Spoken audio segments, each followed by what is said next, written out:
Filipinos struggling to get by have turned to each other to get through their days. Steve Angeles has more on how they make it work. This undocumented caregiver and day laborer who goes by Carlos, not his real name, has fallen on hard times. He divorced 2 years ago and lately he's been struggling to find work. He was able to survive on his own, but with work becoming scarce, he had to begin living with friends. Di-feel na natin ang hirap ng buhay, pero siyempre, noon, may kapartner ka na kasama sa pag-circulate ng pag-gastos, pag-kita.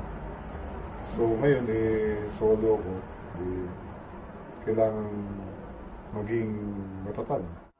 After feeling uneasy while staying at his friends, he was offered help from another Filipino struggling to survive. 23-year-old James Castillo has just started life in the U.S. He came 4 years ago, penniless. He spent a night homeless, eventually bouncing around with family.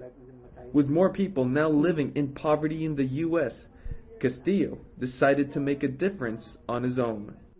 I did like the idea that you were staying in a place and you didn't have a key. It was like, you know, how can you live? Yeah, it's like you'd stay outside hoping that people would come in.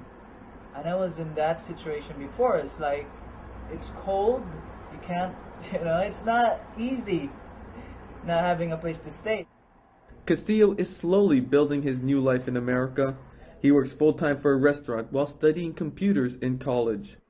But with money still tight, Castillo has rented out the room in the one-bedroom apartment.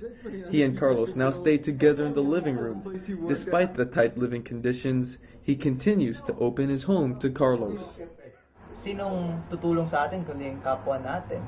Diba? Yung sinasabi nating bayanihan spirit that is slowly fading away from the Filipino culture. We have to like hold on to that the very good value of bayanihan spirit. Over here they would call it pay it forward. While James works and studies, Carlos maintains the house and cooks healthy meals with food they get at a local food bank. Carlos continues to look for work, while hoping a form of amnesty can help legalize his immigration status. He's hoping one day he too can begin to establish himself, and in turn, help another kababayan. Despite the hardships of life in the U.S., Filipinos continue to stand strong, helping each other and staying together as they make it through their struggles. Steve Angeles, ABS-CBN News, Los Angeles.